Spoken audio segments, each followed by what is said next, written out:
Hi, my name's Martin Dingle Wall. Welcome to the Sydney Vegan Expo. Thank you everyone for being here. For me, veganism is the inevitable result of observing an imbalance. What did I learn? What did I see? What created the shift? Simple things. I didn't realize that in order to get milk, the cow has to be in a state of pregnancy or post-pregnancy. I didn't realize that. I don't know what I thought, but I just thought, there are cows, there's milk, we take milk. I went to the farms, I went into the battery houses, I went into the piggery systems. Then I saw what I saw. And a cow needs to be in a certain physical state in order for their body to organically produce milk. The milk is meant for the children. The children at birth are taken away from the cows. The children are shipped off into veal crates. Very soon after, they're slaughtered for their flesh. But the mother is still in an emotional state of connection to the child, so she continues to produce milk. And when you see that, when you make the emotional connection, that's how that industry works, you actually begin to see a horror. You actually begin to see stuff that arrests you on a very soul level. That's been my personal journey. You'd examine the egg industry and you think, hey, an egg's an egg. Chick walks around, lives its life. You go on to discover with a bit more examination that there's not a great deal of difference between free range and cage eggs. But when you discover that the thousands upon thousands of male chicks that are born daily, let me correct that number, millions upon millions of male chicks, just little chicks that are born daily, because they can't produce eggs, because there is no way of extracting a financial benefit or profit line from their existence. They're ground up. They're just put onto a conveyor belt and ushered along into a vacuum over spinning blades and just quite literally ground up. It's when you see things and you understand the machinations of what the intensive farming industry does, you've got to start to call some things into question. Things speak to you on a soul level. You can't shut off the emotional dialogue that has occurred. Veganism, if it was going to be substituted for another word, is act. As a word, that's my bread and butter. That's my, let me pick another word but butter. It's my bread and soy spread. It's a planetary equation, and we know what we know. We know the amount of water and grain that can be fed to the human population that is channeled into growing the meat population. And we have enough grain growing to feed the entire population of planet Earth 3 times over.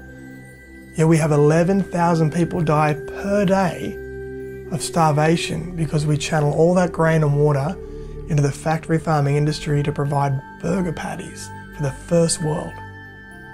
And what they extract as a pound of meat for the amount of resources, grain and water that goes in, the science is not hard to look up. On a scientific level, pork production is one of the biggest contributors of sewage into the ocean. And I get that there's so much creature comfort around that. We were all raised on meat and 2 veg. It's our reality. No one born into the first world wasn't born into that equation. But you get information and you must make a shift. Change is difficult. Change is not welcomed. Change is, well, it's our last frontier, isn't it? People will emotionally defend what is natural and comfortable to them, and that is that lifestyle, that cultural equation. It's also a funny thing when they talk about, vegans, they don't shut up. It's a funny thing, you'll drive down the highway and all you'll see is In-N-Out Burger, McDonald's, Pizza Hut, KFC, where products of the mass level of marketing and conditioning. I had very smart and very patient people bit by bit put more and more information in front of me. Knowledge serves no purpose unless you apply it through your acting, your action. And I had seen what I needed to see. And from that moment onwards, I understood veganism. The internal debate was over. I then contacted my partner and said, guess where I've just been? And she said, where? And I told her what had just happened. And blessed am I, her response on the phone on the other side of the world was, wow, so we're vegan. You've seen what you've seen. You choose to not unsee it. You factor in the adjustments that need to be made in your life. But in the process of doing so, you start to put things together, because then you do see things from a clean slate. You do see the cow, the chicken, the animal, the turkey, the house pet, the dog, the budgie. You do see them as living things, and that's a shift that is fundamental and core. They cease being a product.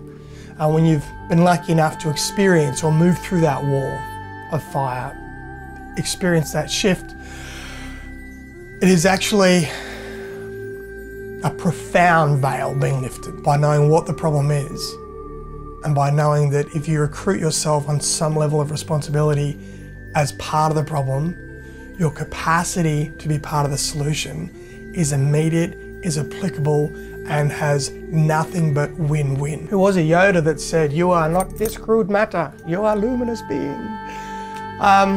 We're all taught that as children. All those of us born in the 70s, raised under the banner of the Force. We know that there's things going on beyond just the material.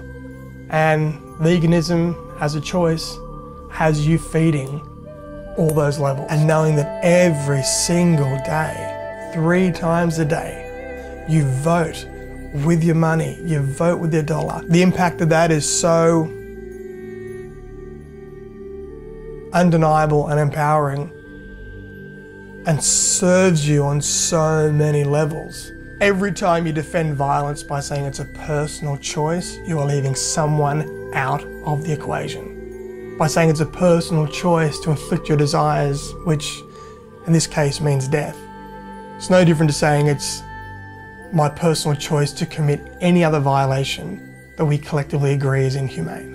It's not my personal choice to come to your place and kill your dog. It's not my personal choice to come to your place and eat your cat. It is a trained bias.